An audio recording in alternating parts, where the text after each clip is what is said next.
Muy buenas tardes, señoras y señores. Soy Benjamín Barraza. Hoy seré el moderador de este debate, cuyo tema a tratar será la eutanasia. Según la Real Academia Española, la eutanasia se define como una intervención deliberada para poner fin a la vida de un paciente sin perspectiva de cura.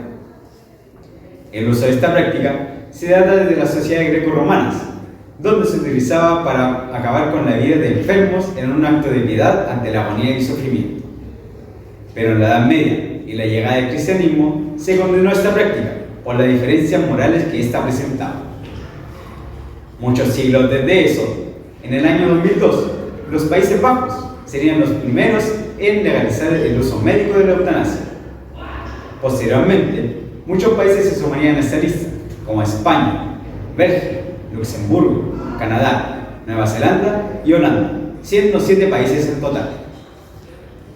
Por otro lado, en algunos países no está legalizada la eutanasia, pero sí otra práctica parecida, la cual es el suicidio asistido, donde, por decisión propia del paciente, se le hará suministro de medicamentos para acabar con su vida. Ambas son parecidas, pero no deben ser confundidas, ya que la eutanasia tiene varias formas de ser aplicada, como por ejemplo, la eutanasia activa, donde mediante acciones para cortar o suprimir el curso vital del paciente, se termina causando su muerte. Eutanasia activa directa, donde, por consecuencia de una acción como la aplicación de una dosis mortal, se termina causando la muerte del paciente. Eutanasia pasiva, donde se decide abandonar todos los intentos por salvar la vida del paciente. Además de estas características, la decisión puede provenir de 3 fuentes, como lo son: voluntaria, el mismo paciente da su consentimiento al procedimiento; no voluntaria, donde un representante, como lo puede ser un familiar, da su consentimiento; involuntaria, donde un tercero es el que toma la decisión, la cual puede ir en contra de la voluntad del paciente. Terminada esta explicación, se procederá a presentar a los debatientes de hoy. Desde la postura a favor se encuentra Álvaro Figueroa, médico general de la clínica de Chupayas. Pase, por favor. Buenas. Muy buenas tardes. Siéntese, por favor. En la postura en contra se presenta Ignacio Huerta, activista del movimiento Todas las Vías Importan. Buenas tardes.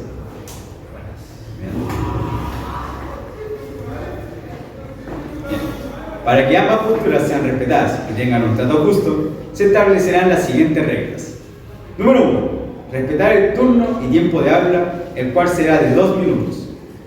2. No agredir verbalmente a los participantes. 3. No burlarse del contrincante. 4. Mantener una actitud de respeto. 5. Prestar atención a las intervenciones. Y número 6. No imponer ningún punto de vista personal.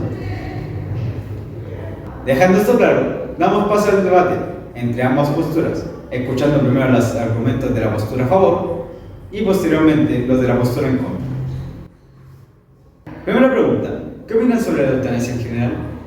Que es algo esencial para casos extremos, para cuando aquel que solicita esta solución por un sufrimiento prolongado y extremo, al igual que psicológico o por alguna secuela de enfermedades que pudo haber tenido o tiene.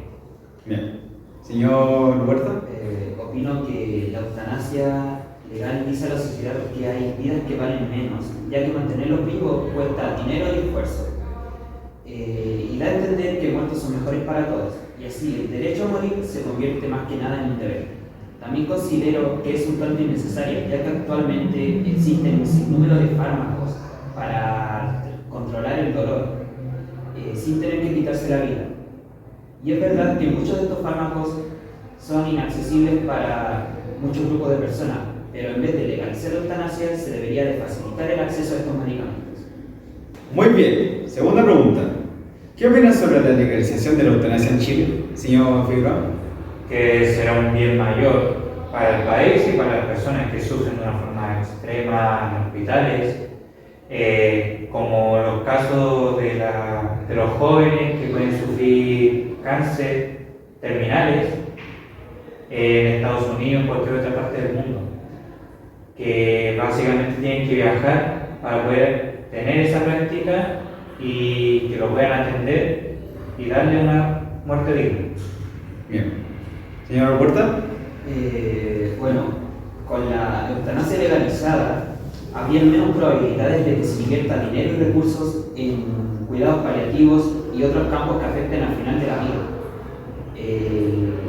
Y bueno, en cambio, mientras esté ilegalizada, quienes dominan estos campos se verían obligados a invertir y esforzarse en estos campos, valga la redundancia. De tal manera que harían muchos más avances en la ciencia y la cobertura médica. Lógicamente, la eutanasia sería una opción concebida a casos puntuales de los pacientes, pero existe una probabilidad de que esto comience a ser una alternativa normal, pudiendo así cometerse muchos abusos de esta ley, como por ejemplo, en los casos de depresión, muchos recurrirían a la eutanasia. Bien. Vamos con la tercera pregunta. ¿Cuál es la necesidad de esta ley, señor Figueroa? La necesidad de esta ley es porque es necesaria a nivel nacional por una gran cantidad de casos de personas que sufren una enfermedad terminal, que los hará sufrir hasta el día de su fallecimiento. Señor Huerta. La eutanasia se basa en el deseo de morir y no siempre es una opción libre, ya que suele ir ligada a la depresión y esta puede tratarse. Lo que se debería hacer es tratar su depresión, la depresión de los pacientes, y no matarlo apenas lo pida, ya que al tratarlo lo más probable es que cambie de opinión. Así que por lo que veo, opciones hay, es cosa de buscar soluciones. Bien.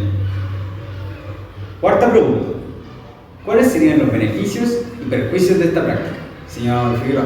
Los beneficios al hacer la práctica de eutanasia son además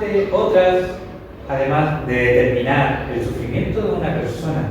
Esta podrá morir sin dolor y además de poder despedirse antes de sus familiares o cercanos.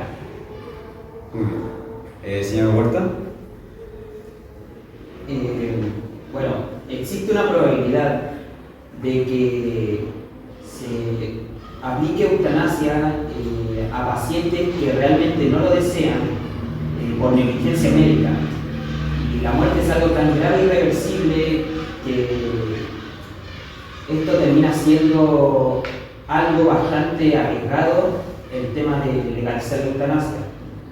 Y bueno, para evitar que ocurran estas cosas, basta prohibir la eutanasia y así que no haya ninguna muerte injusta y no pedida. Muy bien, última y quinta pregunta. ¿Se debería poder aplicar esta opción en pacientes que no tengan completo raciocinio de sí? Señor Figueroa.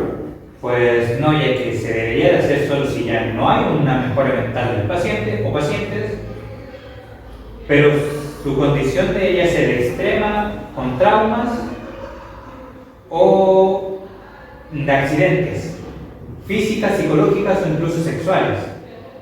Con tener un trauma así, que genere efectos negativos a la persona de forma permanente, pero si no presenta que su problema sea permanente y que se esté mejorando, aunque sea un mínimo, esta práctica se le negará completamente. Muy bien. Señor Huerta. Se deberían de buscar terapias o actividades que ayuden a quienes sufren de enfermedades o trastornos psicológicos que no les permitan elegir conscientemente sobre la decisión de la eutanasia. Y bueno, esta sería la opción ideal, de buscar mejorías para el paciente, ya que igual al acabar con la vida de alguien sin su completo consentimiento es algo poco ético y está mal por donde se vea. Finalizando con las preguntas y después de haber escuchado ambas posturas, podemos concluir que la eutanasia debería ser aplicada, pero bajo ciertas condiciones y precauciones, como investigar los perfiles psicológicos, antecedentes y estado del paciente, antes de tomar la decisión final. La eutanasia no debe ser la primera opción y ser aplicada libremente, sino que se debe antes brindar el máximo apoyo y tratamiento posible al paciente, y que esta opción sea el último recurso para casos extremos. Pues aquí se hace el cierre final de este debate, donde se le agradece a ambas partes por estar aquí hoy y por su participación tan respetuosa. Muy buenas tardes, querido público, muchas gracias.